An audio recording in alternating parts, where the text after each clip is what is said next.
আজি আমাৰ এই সভাত উপস্থিত অসম চৰকাৰৰ শিক্ষামন্ত্ৰী ডাঙৰীয়া, সাংসদ তপন গগৈ ডাঙৰীয়া, প্ৰধান বৰুৱা ডাঙৰীয়া, মোৰ সতীৰ্থ বিধায়ক ভুৱন পেগু ডাঙৰীয়া, মিচিং স্বায়ত্তশাসিত পৰিষদৰ মুখ্য কাৰ্যবাহী সদস্য পৰমানন্দ সায়েঙ্গীয়া ডাঙৰীয়া, দেউৰী স্বায়ত্তশাসিত পৰিষদৰ মুখ্য কাৰ্যবাহী সদস্য মাধৱ দেউৰী ডাঙৰীয়া, অসীম হাজৰিকা ডাঙৰীয়া, হৰেণ দেউৰী ডাঙৰীয়া, নবীন গগৈ ডাঙৰীয়া, সুনীল পেগু ডাঙৰীয়া, নিৰঞ্জন বৰুৱা ডাঙৰীয়া, বীৰেন গোৱালা ডাঙৰীয়া, আমাৰ সোণোৱাল কছাৰী স্বায়ত্তশাসিত পৰিষদৰ মুখ্য কাৰ্যবাহী সদস্য দীপুৰঞ্জন মাৰ্কাৰী ডাঙৰীয়া, গণ পৰিষদৰ ঘন গগৈ ডাঙৰীয়া, কুশল দত্ত ডাঙৰীয়া, লীলাজ্যোতি ফুকন ডাঙৰীয়া, ভৈৰৱ দেউৰী ডাঙৰীয়া, আমাৰ থাওৰা সমষ্টিৰ প্ৰাক্তন বিধায়ক আৰু অসম চৰকাৰৰ পানী যোগান আৰু প্ৰয় প্ৰণালী নিগমৰ অধ্যক্ষ কুশল দুৱৰী ডাঙৰীয়া আৰু এই নিৰ্বাচনত ভাৰতীয় জনতা পাৰ্টিৰ হৈ প্ৰতিদ্বন্দ্বিতা কৰা শ্ৰী সুশান্ত বৰগোহাঁই ডাঙৰীয়া, মোৰ সন্মানৰ আই মাতৃসকল, দেউতাসকল আৰু যুৱক যুৱতী বন্ধু বান্ধৱীসকল, মই যেতিয়া হেলিকপ্টাৰৰ পৰা আহিছিলোঁ, ওপৰৰ পৰা মই চাই আছিলোঁ আমাৰ আই মাতৃসকলে ইমান ধুনীয়া সাজ পোছাক পিন্ধি আছে, ওপৰৰ পৰা একদম ফুলনি ফুলনি লাগি আছে, যেন এখন ধুনীয়া বাগিচা, সকলো ফুল ফুলি আছে, খুব ধুনীয়া লাগিছিলে। মই আপোনালোকক বহুত বহুত ধন্যবাদ জনাইছোঁ। নিজৰ নিজৰ ইমান ধুনীয়া ট্ৰেডিশ্যনেল সাজ পোছাক পিন্ধি আপোনালোক এই সভালৈ আহিছে, মই আপোনালোকক বহুত বহুত ধন্যবাদ জনাইছোঁ। আপোনালোকে জানে যে ইলেকশ্যন দুই ধৰণৰ থাকে। এটা ইলেকশ্যনক আমি কওঁ সাধাৰণ নিৰ্বাচন আৰু এটা ইলেকশ্যনক আমি কওঁ উপ নিৰ্বাচন। সাধাৰণ নিৰ্বাচন মানে যিটো 5 মাহ আগত হৈ গ'ল, অৰ্থাৎ চৰকাৰ বদলিব পাৰে, চৰকাৰ নতুন হ'ব পাৰে। উপ নিৰ্বাচন মানে চৰকাৰ যি আছে সেইটোৱে থাকিব। দিছপুৰ আৰু দিল্লীত চৰকাৰ যি আছে সেইটোৱে থাকিব, খালি আমাৰ সমষ্টিটোত বিধায়কজন কোন সেইটো ৰাইজে ঠিক কৰিব। এতিয়া সাধাৰণ ইলেকশ্যনত ভোট দিওঁতে অলপ চিন্তা লাগে, কাক বা ভোট দিম, কংগ্ৰেছক দিম, কিজানি বিজেপিৰে চৰকাৰ হৈ যায়, বিজেপিক দিম, কিজানি কংগ্ৰেছৰে চৰকাৰ হৈ যায়, অলপ চিন্তা লাগি থাকে। আৰু কোনোবা যদি মানুহে কয় এইবাৰ বিজেপিৰ আহিব, অলপ মনটো বিজেপিক দিব লাগে, বোলে এইবাৰ কংগ্ৰেছ আহিব, অলপ মনটো কংগ্ৰেছক দিও লাগে। কিন্তু এইটো ইলেকশ্যনত ইমান চিন্তা আমি কৰিব নালাগে, কাৰণ দিছপুৰ আৰু দিল্লীত, বিশেষকৈ দিছপুৰত 2026 চনলৈ আৰু দিল্লীত 2024 চনলৈ বিজেপি চৰকাৰ আছেই, আৰু ভৱিষ্যতলৈও বিজেপি আৰু মিত্ৰজোঁটৰ চৰকাৰে অসমত আহি থাকিব, তাত আমাৰ মনত কাৰো সন্দেহ নাই। নতুন দিল্লীত আহি থাকিব, তাত আমাৰ কাৰো সন্দেহ নাই। চৰকাৰ আছে। এতিয়া যদি চৰকাৰ আছে, আমি কোন চৰকাৰৰ লগত থাকিলে আমাৰ কাম হ'ব, সমস্যা সমাধান হ'ব, আমি আগবাঢ়ি যাব পাৰিম। মোক ভুৱন পেগু ডাঙৰীয়াই আৰু পৰমানন্দ সায়েঙ্গীয়া ডাঙৰীয়াই এইকেইদিন আপোনালোকৰ লগত তেওঁলোক লাগি আছে। তেওঁলোকে মোক কৈছে যে মথাউৰিৰ দুই কাষে গাইড বান্ধ বনাব লাগে, মথাউৰিটো পকী পথলৈ ৰূপান্তৰ কৰিব লাগে, দিচাং আৰু দিহিঙৰ ওপৰত 2খন দলং লাগে, টেঙাপানীত এখন পশু চিকিৎসালয় লাগে, পশ্চিম পানীদিহিং অঞ্চলক ৰাইজক শীঘ্ৰে মাটিৰ পট্টা দিব লাগে, চাপৰিপুৰত হাইলেণ্ড নিৰ্মাণ হ'ব লাগে, প্লেটফৰ্ম হ'ব লাগে, জন্তু তথা মানুহৰ বাবে চালি নিৰ্মাণ আৰু তাত সোলাৰ লাইটৰ ব্যৱস্থা কৰিব লাগে। বনৰীয়া হাতীৰ উপদ্ৰৱ ৰোধ কৰাৰ বাবে সোলাৰ ফেন্সিং নিৰ্মাণ কৰিব লাগে। ককিলামাৰীৰ উপস্বাস্থ্য কেন্দ্ৰটো চিকিৎসালয়লৈ ৰূপান্তৰ কৰিব লাগে। টেঙাপানী বলিয়া বাবা থানখনক উন্নীতকৰণ কৰি পৰ্যটকৰ আকৰ্ষণৰ কেন্দ্ৰবিন্দু হিচাপে গঢ়ি তুলিব লাগে। তাত যিবিলাক দলং আছে, পথ আছে, আধৰুৱা হৈ আছে, তাক সম্পূৰ্ণ কৰিব লাগে। দিচাং নদীৰ ওপৰত বলমা ঘাটত দলং নিৰ্মাণ কৰিব লাগে। ঠাইআলিৰ পৰা ৰূপহী বামলৈ মডেল হস্পিটালৰ পথ নিৰ্মাণ কৰিব লাগে। লুইতপৰীয়া জনজাতীয় হাইস্কুল হায়াৰ ছেকেণ্ডেৰীলৈ উন্নতকৰণ কৰিব লাগে। ককিলামাৰীৰ শনিবৰীয়া বজাৰৰ ওচৰত ব্ৰহ্মপুত্ৰৰ খহনীয়া ৰোধৰ ব্যৱস্থা গ্ৰহণ কৰিব লাগে। মিলনপুৰত দুখনকৈ ভাঙি থকা দলং আমাৰ অতি শীঘ্ৰে কাম আৰম্ভ হ'ব লাগে। এইখিনিয়ে নহয় জানো আপোনালোকৰ কাম? সিদিনাখন মোৰ ইয়াত আপোনালোকৰ গাঁৱৰ মানুহ গৈছিলে যে আমি ডিব্ৰুগড়লৈকে ডাইৰেক্ট যাব খোজো, আমাক দলং লাগে। মই আলোচনা কৰিলোঁ, বোলে আমাক ভেটেনাৰী হস্পিটাল লাগে। মই ভেটেনাৰী মন্ত্ৰীক ইয়াত পঠাই দিছিলোঁ, চব চাই চিতি গ'ল।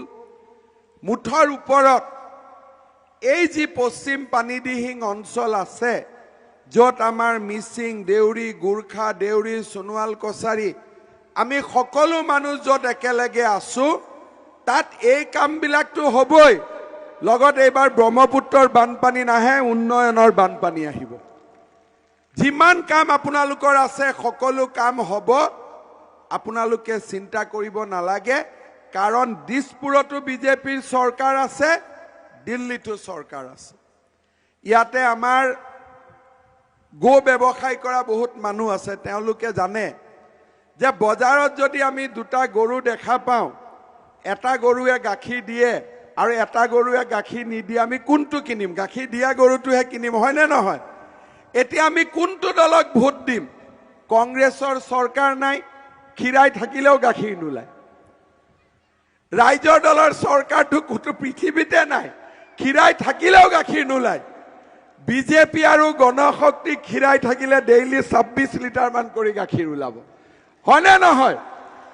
গতিকে আমি কাৰ বজাৰত কোনটো গৰু কিনিম? যিটো গৰুৱে আমাক গাখীৰ দিব। শ্ৰদ্ধা ৰাইজ, সিদিনাখন ইয়াত মোক লগ কৰিবলৈ এটা প্ৰতিনিধি দল গৈছিল। অপপ্ৰচাৰৰ ইয়াত শেষ নাই। বোলে অসম চৰকাৰে গৰুৰ ব্যৱসায় বন্ধ কৰি দিলে, মহৰ ব্যৱসায় বন্ধ কৰি দিলে। আৰে বাবা, আইন এতিয়ালৈকে বিধানসভাত গৈছে, গৱৰ্ণৰ হৈছে, চহী হোৱাই নাই। আইনত কি আছে কি নাই মানুহে দেখাই নাই। অপপ্ৰচাৰৰ কোনো শেষ নাই, মহৰটো কোনো কথাই নাই। আৰু গৰুত আমি কি চেষ্টা কৰিছোঁ, যাতে বিহাৰ, উত্তৰ প্ৰদেশৰ পৰা গৰু বাংলাদেশলৈকে স্মাগলিং নহয়। আমাৰ মানুহেতো গো ব্যৱসায় আজি অতীজৰ পৰা কৰি আহিছে আৰু ভৱিষ্যতে কৰিয়ে থাকিব। তাত কোনে বাধা দিছে? তাততো কোনেও বাধা দিয়া নাই। ইমান অপপ্ৰচাৰটো কৰিব নালাগে। তাৰ জাগাত মই উল্টাই কৈছোঁ যে আমাৰ এই অঞ্চলত আপোনালোকে ডায়েৰী ফাৰ্ম গঠন কৰক। বজাৰত আমি চৰকাৰে এটা গাখীৰৰ দাম ফিক্স কৰি দিম যে সমবায়ে যেতিয়া গাখীৰ আনিব প্ৰতি লিটাৰত 40 টকা দিব লাগিব। বোলে নহয়, বজাৰত 32 টকাহে দাম, সমবায়ে 40 টকা ক'ৰ পৰা দিব? প্ৰত্যেক লিটাৰত 8 টকা কৰি আমি সাবসিডি দি দিম, চৰকাৰে সাবসিডি দি দিব, যাতে কৃষকৰো লছ নহয়, গোপালকৰো লছ নহয়, সমবায়েৰো লছ নহয়। আজি এই ধৰণে চতিয়াত, এই ধৰণে পুৰবিত আজি আমি দুগ্ধ উৎপাদনৰ গোটেই ব্যৱস্থাটোক আমি নতুনকৈ নিৰ্মাণ কৰিব খুজিছোঁ। NDDBৰ লগত কথা পাতি আজি আমি কাম আৰম্ভ কৰিছোঁ।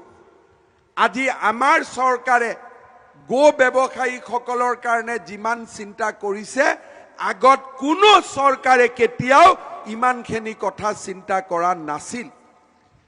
আজি আপোনালোকে চাব আমাৰ গোৰ্খা লোকসকলক আগতে ডি ভোটাৰ বনোৱা হৈছিল। আমি কৈছো এইবিলাক কথা নহয়।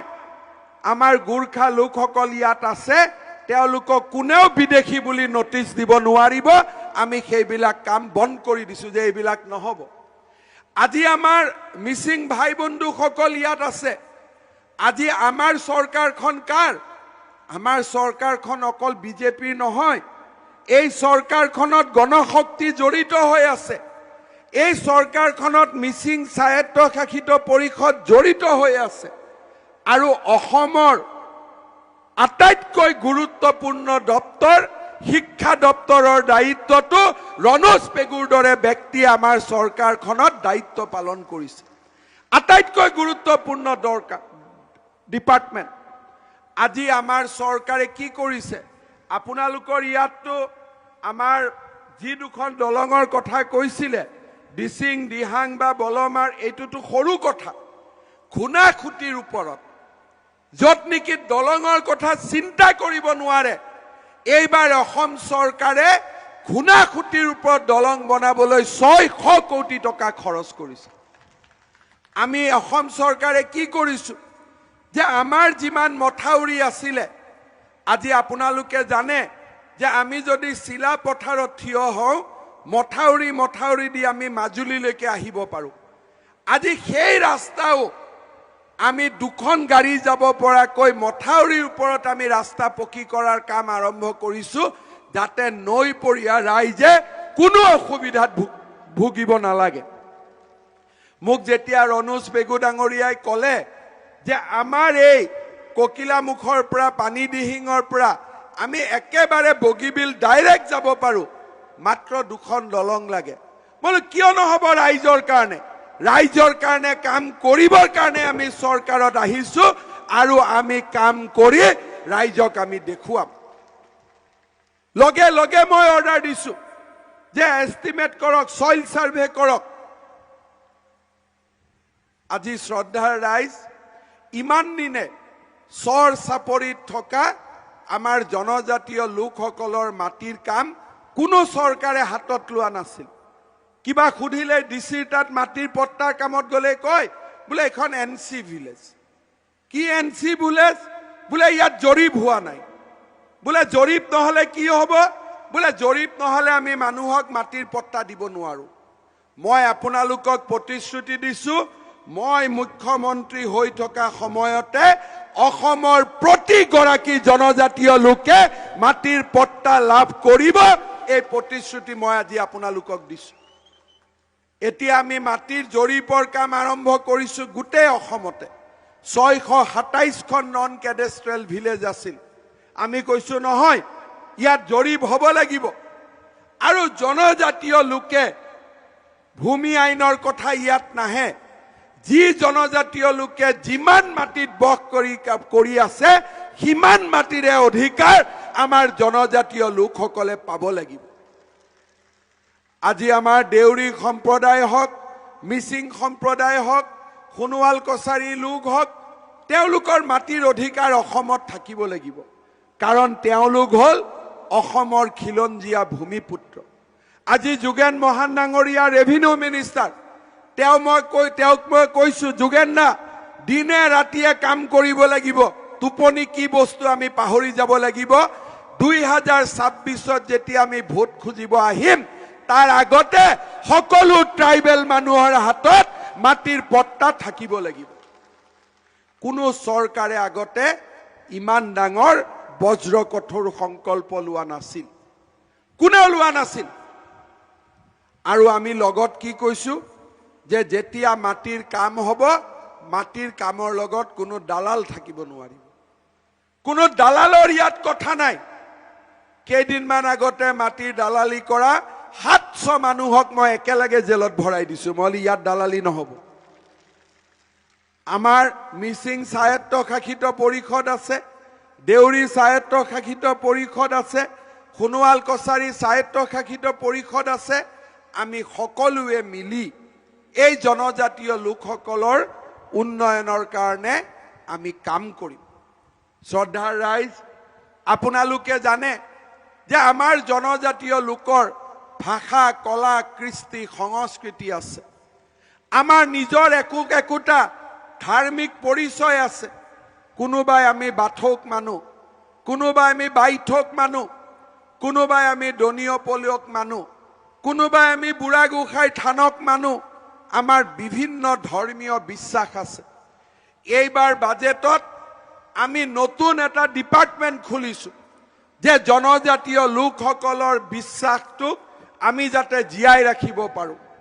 আৰু এই ডিপাৰ্টমেণ্টৰ নামত আমি 100 কোটি টকাৰ বাজেট দিছো যাতে আমাৰ প্ৰতিটো ধৰ্মীয় অনুষ্ঠান নতুনকৈ জাগ্ৰত হ'ব পাৰে, সকলো সমস্যা আমাৰ সমাধান হ'ব পাৰে। আমাৰ গীত, নাচ, বাদ্যযন্ত্ৰ এই গোটেইবিলাকৰ সংৰক্ষণ হ'ব পাৰে। আজি আগত কোনো চৰকাৰে এই ধৰণৰ সাহসী ব্যৱস্থা হাতত লোৱা নাছিল। অহা 22 তাৰিখে ভাৰতৰ গৃহমন্ত্ৰী অমিত শ্বাহ ডাঙৰীয়া আহিব আৰু তেওঁৰ হাতেদিয়ে এই বিভাগটোৰ কাম আৰম্ভ হ'ব আৰু মাৰ্চ মাহৰ আগতে এই বিভাগটোৰ জৰিয়তে আমি 100 কোটি টকা খৰচ কৰিম। ক'ত খৰচ কৰিম? অকল জনজাতীয় লোকসকলৰ ভাষা, কলা, কৃষ্টি, সংস্কৃতি আৰু ধৰ্মীয় বিশ্বাসৰ বাবে আমি খৰচ কৰিম। শ্ৰদ্ধাৰ ৰাইজ, এই বিজেপি চৰকাৰখন আপোনালোকৰ চৰকাৰ। এই চৰকাৰখন আপোনালোকৰ চৰকাৰ। আজি এই চৰকাৰখন আমাৰ মিত্ৰজোঁটৰ চৰকাৰ, য'ত নেকি বড়ো জনগোষ্ঠীৰ লোক আছে, কাৰ্বি জনগোষ্ঠীৰ লোক আছে, দেউৰী জনগোষ্ঠীৰ লোক আছে, ডিমাচা লোক আছে, বড়ো আছে, মিচিং আছে, গোৰ্খা আছে, দেউৰী আছে। আমি সকলোকে লগ লাগি এখন বৰ অসম নিৰ্মাণৰ বাবে আজি আমি কামত আগবাঢ়িছো। আমাৰ চৰকাৰে এটাৰ পিছত এটাকৈ দুখীয়া দৰিদ্ৰ মানুহৰ কাৰণে আজি কাম কৰিছে।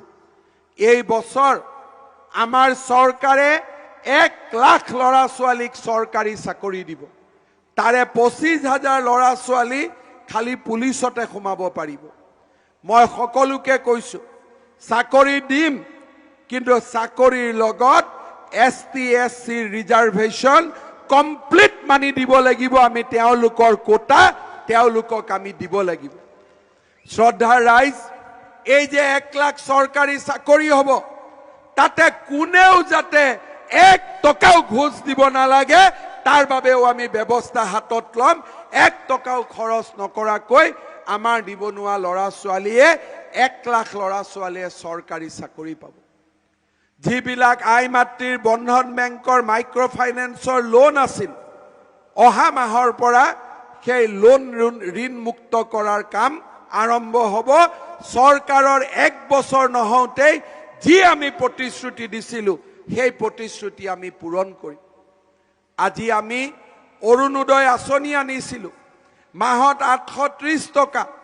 এতিয়া এই আঁচনি আমি 1000 টকালৈকে বঢ়াইছো আৰু প্ৰত্যেক বছৰে এই আঁচনি বাঢ়ি বাঢ়ি গৈ থাকিব।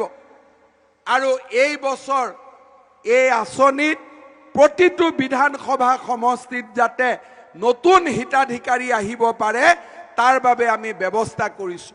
কুশল দুৱৰী আৰু সুশান্ত বৰগোহাঁয়ে মোক কৈছে যে থাওৰা সমষ্টিত বহুতো দুখীয়া পৰিয়ালে এতিয়াও অৰুণোদয় পোৱা নাই। যোৱা নিৰ্বাচনত মই কৈছো, এইবাৰৰ গভৰ্ণমেণ্টৰ বাজেটত কৈছো যে থাওৰা সমষ্টিৰ প্ৰতিটো দুখীয়া পৰিয়ালে অৰুণোদয় আঁচনি পাব লাগিব আৰু সেই অৰুণোদয় আঁচনি দিয়াৰ ব্যৱস্থা আমি দায়িত্ব লৈছো। সেই ধৰণে আমি কাম কৰিম। শ্ৰদ্ধাৰ ৰাইজ, আগৰ চৰকাৰৰ দিনত, বিজেপি চৰকাৰৰ আগত যেতিয়া কংগ্ৰেছৰ চৰকাৰ আছিলে, কোনে কোনদিনা পেঞ্চন পাব কোনেও নাজানে। কেতিয়াবা এবছৰৰ মূৰত পায়, কেতিয়াবা 2 বছৰৰ মূৰত পায়। যেতিয়া যোৱাবাৰ বিজেপি চৰকাৰ আছিলে, আমি সকলো বয়োজ্যেষ্ঠ মানুহলৈ বৃদ্ধ পেঞ্চনৰ ব্যৱস্থা আমি আৰম্ভ কৰিছিলো। এইবাৰ আমি কৰিছো যে নহয়, অকল পেঞ্চন দিলেই নহব, পেঞ্চন সময়মতে পাব লাগিব। এতিয়া আমি ঠিক কৰিছো প্ৰতি 10 তাৰিখে প্ৰত্যেক মাহৰ 10 তাৰিখে পেঞ্চনৰ টকা, অৰুণোদয় টকা, বিধৱা পেঞ্চনৰ টকা আমাৰ বেংক একাউণ্টত জমা হ'ব। আৰু যোৱা 5 মাহ প্ৰত্যেক মাহৰ 10 তাৰিখে এই পুঁজি জমা হৈ আছে। কেইদিনমান আগতে ভবানীপুৰত মই এগৰাকী বৃদ্ধ ব্যক্তিক লগ পাইছিলোঁ। তেওঁ মোক ক'লে যে আগতেতো কেতিয়া পেঞ্চন আহে ঠিক নাছিলে, এতিয়া 10 তাৰিখে আহে, দৰমহা লাগে। মই বোলো খুৰা কি কৰিব লাগিব? বোলে বাবা পাৰিলে 250 টকাটো 500 টকা কৰি দে, তেতিয়া অলপ মনটো ভাল লাগিব। তাৰমানে আপোনালোকে চাওক চৰকাৰখনৰ ওপৰত ৰাইজৰ কিমান বিশ্বাস। আজি চৰকাৰে ইচ্ছা কৰিলে কৰিব পাৰিব। যোৱা 5 মাহৰ ভিতৰতে আমি তেনেকুৱা এটা পৰিৱেশ আমি নিৰ্মাণ কৰিছোঁ। যোৱা কালি মই মৰিয়নিত আছিলোঁ। চাহ বাগিচাৰ আই মাতৃসকলৰ লগত একেলগে মই ভাত খাইছিলোঁ। আই মাতৃসকলে এটাই কথা কৈছে যে এইখন চৰকাৰে দুখীয়া মানুহৰ কাৰণে যিমান চিন্তা কৰিছে আগত কোনেও কৰা নাছিল। আজি অসমত দুখীয়া মানুহৰ কাৰণে আমি এটাৰ পিছত এটা কাম কৰি গৈ আছো আৰু কৰিবলগীয়া বহুত আছে। আই মাতৃসকলৰ আত্মসহায়ক গোট, আগতে আমি গোটত টকা দিছিলোঁ। এইবাৰ আমি ঠিক কৰিছোঁ গোটত থাকিবই, গোটৰ লগতে গোটৰ সদস্যসকলকো আমি সহায় কৰিব লাগিব, যাতে প্ৰতিগৰাকী মহিলাই কিবা নহয় কিবা এটা উৎপাদনৰ কামৰ লগত জড়িত হ'ব পাৰে।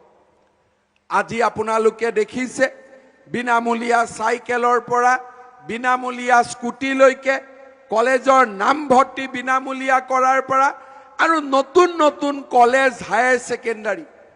আমাৰ এতিয়া ৰণোজ পেগু ডাঙৰীয়া আৰু মই ঠিক কৰিছোঁ যে অসমত যিমান হাইস্কুল আছে লাহে লাহে গোটেই হাইস্কুলবিলাকক আমি হায়াৰ ছেকেণ্ডাৰী কৰি দিম, যাতে সৰু ল'ৰা দূৰত কলেজত পঢ়িব যাব নালাগে, বাছৰ ভাড়া খৰচ কৰিব নালাগে, ঘৰৰ চোতালতে 12 ক্লাছলৈকে, দ্বাদশ শ্ৰেণীলৈকে পঢ়িব পাৰে।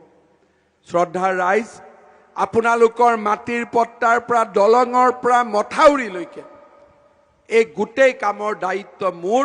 ভুৱন পেগু আৰু পৰমানন্দ ছায়েঙীয়া, মাধৱ দেউৰী, দীপুৰঞ্জন মাৰ্কাৰীয়ে আপোনালোকক যিমান কথা দিছে এই সকলো কথা আখৰে আখৰে আমি পালন কৰিম, সেই প্ৰতিশ্ৰুতি মই ৰাইজক দিব খুজিছোঁ। শ্ৰদ্ধাৰ ৰাইজ, থাওৰা সমষ্টিৰ কল্যাণৰ কাৰণে, থাওৰা সমষ্টিৰ উন্নয়নৰ কাৰণে এই উপ নিৰ্বাচন অনুষ্ঠিত হৈছে।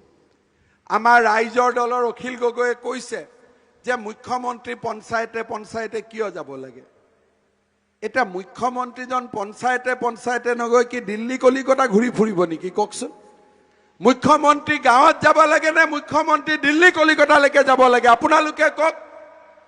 আজি যদি গাঁৱৰ মানুহত মই ইয়াত নাহিলোহেঁতেন, দিহিং দিচাঙৰ ওপৰত যে 2খন দলং লাগে মই কেনেকৈ গম পালোহেঁতেন? ইয়াত যে এখন ভেটেনাৰী লাগে মই কেনেকৈ গম পালোহেঁতেন? ইয়াত যে মানুহক মাটিৰ পট্টা লাগে মই কেনেকৈ গম পালোহেঁতেন? সেইকাৰণে মই কৈছোঁ যে মোৰ সময় নাই কাৰণে মই পঞ্চায়তে আহিলোঁ। সময় থাকিলেতো বাইদেউহঁতৰ ঘৰে ঘৰে যাব মোৰ ইচ্ছা আছিলে, ঘৰে ঘৰে যাব ইচ্ছা আছিলে। যোৱাকালি মই কৈছোঁ যে এই নিৰ্বাচন যেতিয়া আহে, ৰাজনীতি কৰা মানুহবিলাকক সুবিধা দিয়ে ৰাইজৰ মাজত যাবৰ কাৰণে। আমাৰ কাৰণে বেলেগ তীৰ্থযাত্ৰা নাই। এই ইলেকশ্যনৰ সময়ত ৰাইজৰ ঘৰলৈ যে আমি আহোঁ, সেয়ে হৈছে আমাৰ কাৰণে তীৰ্থযাত্ৰা। আৰু এই তীৰ্থযাত্ৰা আমি কৰি থাকিবই লাগিব। ৰাইজ আৰু ৰজাৰ মাজত, প্ৰজা আৰু শাসকৰ মাজত, দিছপুৰ আৰু পানীদিহিঙৰ মাজত সম্বন্ধ আমি অটুট ৰাখিব লাগিব, শক্তিশালী কৰিব লাগিব আৰু অসমখনক এখন নতুন অসম হিচাপে আমি নিৰ্মাণ কৰিব লাগিব। শ্ৰদ্ধাৰ ৰাইজ, আপোনালোকে আশীৰ্বাদ কৰিব। মই সুশান্ত বৰগোহাঁইক ধন্যবাদ দিম যে তেওঁ ৰিজাইন দিয়া কাৰণে আমি আপোনালোকৰ মাজত অহাৰ এটা সুযোগ পালোঁ, হয়নে নহয়? তেওঁ ৰিজাইন নিদিলেতো আকৌ 26তহে ইলেকশ্যন হ'লহেঁতেন। গতিকে তেওঁ ৰিজাইন দিলে, তেওঁ ৰিজাইন দিয়াৰ কাৰণে এই কাগজখন মই দেখা পালো যে কি লাগে কি নালাগে, নহয় জানো? আৰু এতিয়া কামবিলাকো হ'ব। গতিকে সুশান্ত বৰগোহাঁইক আমি এটা হাত চাপৰিৰে ধন্যবাদ দিব লাগে নে নাই? নিশ্চয় লাগে, আপোনালোকে দিলে। আৰু তাৰ লগত আৰু এজন ব্যক্তিক ধন্যবাদ দিব লাগিব, সেইজন হ'ল কুশল দুৱৰী, হয়নে? যোৱাবাৰ দুইজনে একেলগে ইলেকশ্যন খেলিছে। এইবাৰ প্ৰথমতে ভাবিছিলে যে সুশান্ত বৰগোহাঁই ইলেকশ্যন খেলিলে কুশল দুৱৰীয়ে বিৰোধিতা কৰিব আৰু বিজেপি হাৰি যাব। কিন্তু আপোনালোকে বিজেপিৰ সাংগঠনিক শক্তি দেখক যে আজি কুশল দুৱৰী আৰু সুশান্ত বৰগোহাঁই যি আজি ইমান দিনে ৰাজনৈতিক প্ৰতিদ্বন্দ্বিতা আছিলে, এতিয়া হাতত হাত মিলাই থাওৰা সমষ্টিৰ উন্নয়নৰ বাবে একেলগে কাম কৰিছে। ইয়াতকৈ আৰু আমাৰ বাবে ভাল খবৰ কিবা হ'ব পাৰে নেকি? আগতে গাঁৱত আমাৰ টেনশ্যন, সুশান্তক ভোট দিলে কুশলে বেয়া পাব, কুশলক ভোট দিলে সুশান্তই বেয়া পাব। এতিয়া আৰু চিন্তা নাই, আপোনালোকে পদুমক ভোট দিয়ক, সকলোৱে আপোনালোকক ভাল পাব। সুশান্তইও ভাল পাব, কুশলেও ভাল পাব, ৰণোজ পেগুৱেও ভাল পাব, ভুৱন পেগুৱেও ভাল পাব, পৰমানন্দ চাৰিঙীয়াই ভাল পাব, মাধৱ দেউৰীয়ে ভাল পাব, দীপু ৰঞ্জন মাৰ্কাৰীয়েও ভাল পাব। আৰু লগতে ময়ো আপোনালোকৰ ওচৰত কৃতজ্ঞ হৈ থাকিম। মোৰো কৃতজ্ঞতা সদায় আপোনালোকৰ লগত থাকিব। শ্ৰদ্ধাৰ ৰাইজ, এটা খালি ভুল নকৰিব। আমি যোৱাবাৰ ইলেকশ্যনত যিসকলে পদুমক দিছোতো ঠিক আছে, কিন্তু যিবিলাকে পদুমক দিয়া নাই যোৱাবাৰ হাতত দিছো নহয়, হয়নে নহয়? গতিকে এইবাৰ ভুল নকৰিব, এইবাৰ হাতবিলাকে পদুম হৈ গ'ল, হয়নে? হয়নে নহয়? গতিকে সকলোৱে লগ হৈ 30 তাৰিখৰ ইলেকশ্যনত আপোনালোকে পদুম ফুলৰ ছবিত ভোট দিয়ক। ডিচেম্বৰ মাহত মই এদিন আপোনালোকৰ চাপৰিলৈকে আহিম। সিদিনাখন আৰু ইয়াত মিটিং নকৰোঁ, ডাইৰেক্ট চাপৰিত যাম, ঠিক আছে? চাপৰিত ৰণোজ দা, মই, ভুৱন, পৰমা দা, আমি গোটেইবিলাক, মাধৱ, ডিপ্ল'মাৰ্কাৰী, আমি চব একেলগে আহিম। ৰাতিপুৱাৰ পৰা দিনটো থাকিম, সমস্যাও হ'ব, একেলগে লগ হৈ ভাত এসাঁজো খাম আৰু গাখীৰ আৰু দৈটো খামেই, ঠিক আছে? অখিল গগৈ বেয়া পালেও খাম আৰু, ঠিক আছে? গাখীৰ আৰু দৈ খাবই লাগিব, কংগ্ৰেছে বেয়া পালেও খাব লাগিব। খাই বৈ আমি আপোনালোকৰ লগত কথা বতৰা পাতিম আৰু গোটেই সমস্যাখিনি আপোনালোকৰ সমাধান হ'ব। লিষ্টখন মই গাই দিলোৱে, আপোনালোকে চিন্তা নকৰিব, গোটেই লিষ্টখন মোৰ হাতত আহি গৈছে। সকলো কাম ধুনীয়া কৰি নিৰ্দিষ্ট সময়ৰ ভিতৰত হৈ যাব। এই প্ৰতিশ্ৰুতি দি পুনৰ এবাৰ পদুম ফুলৰ ছবিত আপোনালোকক ভোট দিবলৈ অনুৰোধ জনাই মই মোৰ বক্তব্যৰ সামৰণি মাৰিছোঁ। ধন্যবাদ। জয় হিন্দ, বন্দে মাতৰম।